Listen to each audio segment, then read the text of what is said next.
Welcome to a special WebBikeWorld.com video tour. We call this one Zox versus Zox, the battle of the El Cheapo flip-ups.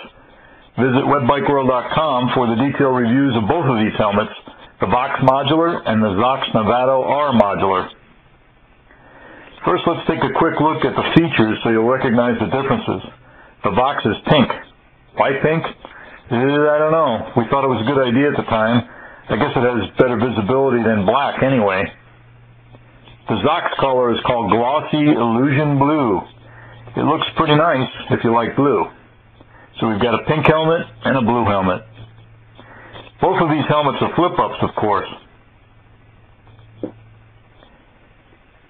Let's take a look at the Zox first. It has dual top vents which can be opened or closed independently. The vent covers on the Zox feel pretty flimsy though. I'm not sure if you can see this, but the covers seem loose when they're open. The clear visor has only 3 detents and it's pretty hard to remove. In fact, I don't even want to try it now because it takes too much time to remove it and put it back on. The Zox doesn't flow much air actually, and the internal shape seems very strange to us. It's sort of a long oval on top and it's very tight on the sides. And I don't know if you can see it in the video, but even though both of these helmets are size XL, the Zox is shorter, which means that it sits up much higher on the head.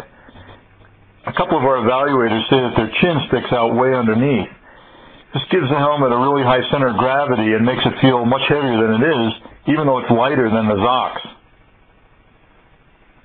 The eye port on the Zox is also very narrow, probably the narrowest eye port of any helmet we've ever evaluated.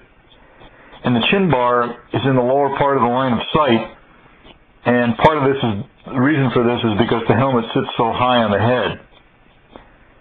The Zox does have this internal sunshade, but the quality of the optics on it really isn't that great, and it's got this curvature at the bottom that kind of interferes with the line of sight. To be honest, we basically haven't found an internal sunshade yet that was worth the extra weight and complexity. Our advice is to buy a pair of cheap clip-on sunglasses or stick a piece of dark vinyl window tint over the top and you'll be all set. We're just not that impressed with the Zox helmet, but read the full review on WebBikeWorld.com and for more information, make up your own mind. The Zox Nevado, on the other hand, seems like it's worth more than the roughly $100 that it costs.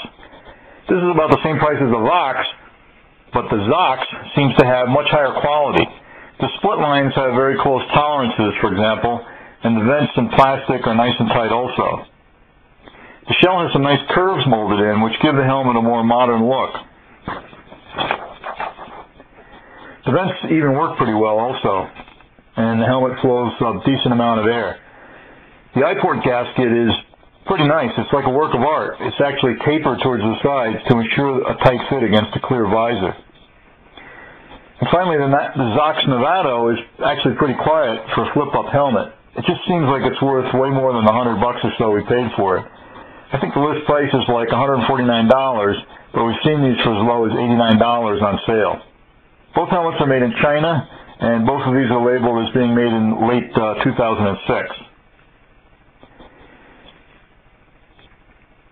By the way, there are apparently some earlier model years of both of these helmets floating around out there, and we don't know if they're the same as these or better or worse, so be careful when you're buying. Now here's an important issue on these helmets. Check this out. The rotating visors on both of these helmets can be pulled open without using the release. Watch this.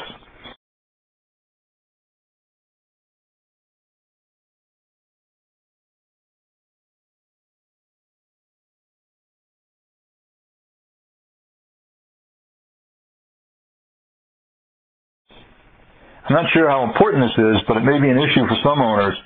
They're surprised that there isn't a standard or some kind of a DOT law or something governing this on flip-up helmets. Me, I only wear the best full-face helmets I can find, regardless of price. I'll tell you what, my brain is worth a lot more than $100. But in this comparison, the Zox Nevado wins the battle of the El Cheapo flip-ups hands down. Be sure to visit WebBikeWorld.com for more reviews. We have the largest detailed motorcycle product review website in the world. Thanks for watching.